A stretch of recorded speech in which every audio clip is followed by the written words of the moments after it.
Le sel est constamment sur nos tables ou contenu dans nos préparations culinaires, mais pourquoi est-il dans l'eau de la mer? Pourquoi se condense-t-il à ce niveau-là? C'est la question à laquelle je vais tenter de répondre aujourd'hui.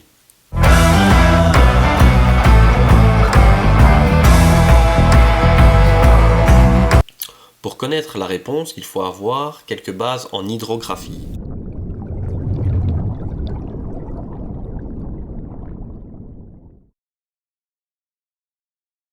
En étudiant la géographie, on remarque qu'il y a plusieurs bassins et que les eaux s'écoulent d'une zone plutôt haute vers une zone plutôt basse. La zone plutôt haute, c'est essentiellement les montagnes, et les zones basses, comme on le dit, le niveau zéro, c'est la mer.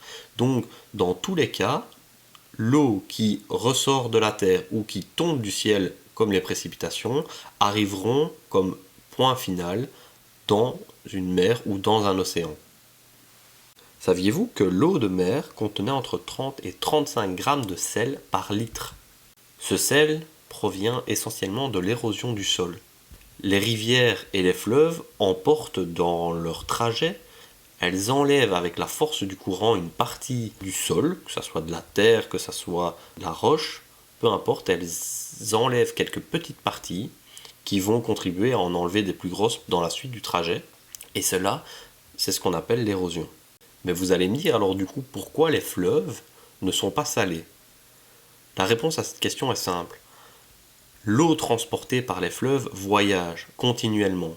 Lorsqu'elle arrive à son embouchure, c'est-à-dire la mer ou l'océan, le cycle de l'eau continue et l'eau de l'océan s'évapore, reviendra sous forme d'eau de pluie par la suite.